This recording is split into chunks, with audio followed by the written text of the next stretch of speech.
اپنی زندگی میں اللہ کی مدد کی طرف بڑھیں، مالک کی مدد کا حصول اختیار کرنے کی کوشش کریں، اللہ کے ساتھ اپنے آپ کو جوڑیں۔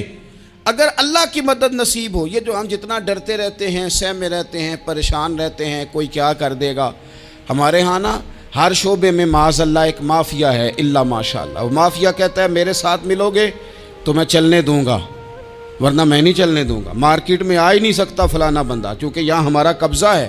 اور میرے بھائی پھر بہت سارے لوگ جن کی نیتیں اور ارادے بڑے اچھے ہوتے ہیں شروع میں، وہ بھی اس مافیا کا شکار ہو جاتے ہیں اور ان کے رنگ میں رنگ جاتے ہیں۔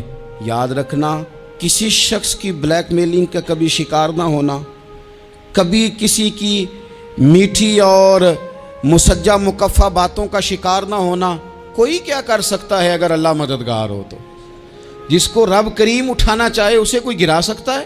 ہم یہ ڈرے ڈرے سہمے پریشان فیصلہ کرنے کی طاقت نہیں، مجھے چلنا چاہیے کہ نہیں، اٹھنا چاہیے کہ نہیں، کرنا چاہیے، اٹھ باندھ کمر کیوں ڈرتا ہے؟ پھر دیکھ خدا کیا کرتا ہے۔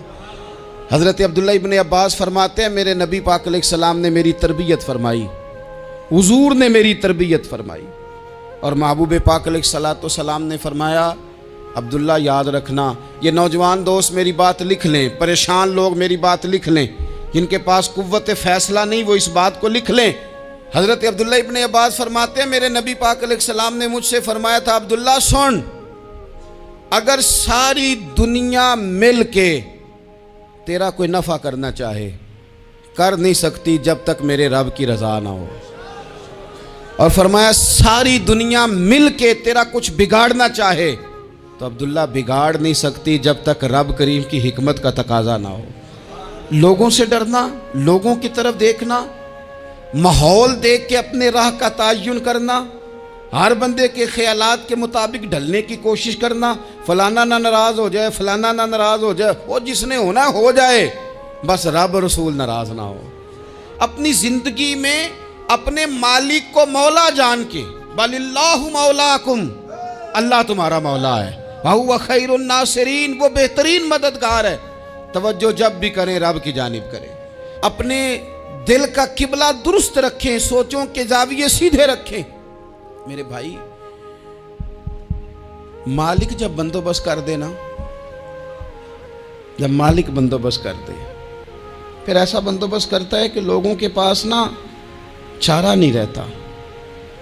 حضرت مریم رضی اللہ تعالی عنہا پاک باز تھیں، مسجد میں رہی تھیں، پر مالک کی حکمت کے تقاضے بڑے عجیب ہیں نا۔ پھر جناب مریم کو اللہ تعالیٰ نے بغیر شوہر کے اولاد عطا کر دی۔ یہ بات ہی ایسی تھی، وہ کسی نے کہا تھا کہ مخلوق تو فنکار ہے اس درجہ کے پل بھر میں سنگے در کعبہ سے بھی اصنام تراشے، تم کون ہو کیا چیز ہے داغ کبابی، لوگوں نے تو مریم پہ بھی الزام تراشے۔ تو لوگوں نے کہا کدھر سے لے آئی بچہ، تیرا باپ تو ایسا نہیں تھا، کہاں سے لے آئی؟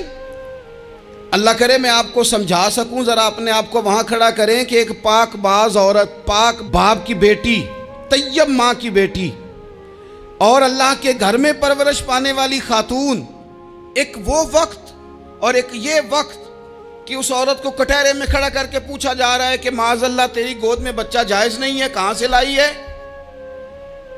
اب خود سے صفائیاں بندہ کتنی کو دے، کتنی کو وضاحتیں کرے۔ اور میں نے تو اپنی زندگی میں دیکھا ہے زیادہ وضاحت دینے والے کو بھی لوگ جھوٹا سمجھنے لگ جاتے ہیں، زیادہ وضاحت دینے پر بھی لوگ کمزوری کا اظہار سمجھتے ہیں کہ کمزور پڑ گیا ہے۔ آپ صلح کی کوشش کرتے ہیں، سامنے والا بزدل سمجھ لیتا ہے، زیادہ وضاحتیں بھی کمزور کر دیتی ہیں۔ اب حضرت مریم کو کٹہرے میں کھڑا کر کے کہا بچہ کس کا ہے؟ تو پھر خدا بندوبست جب کرے، اللہ جب مددگار ہو، تو پھر حضرت مریم کی گواہی درختوں سے نہیں دلوائی، اس نے پتوں سے نہیں دلوائی، پھر فرشتے نہیں بھیجے۔ حضرت مریم کہنے لگی مجھ سے نہ پوچھو، وہ جو پنگوڑے میں ہے اسی سے پوچھ لو، ان سے پوچھو نا وہ کون ہے، پوچھ لو ان سے، کر لو سوال۔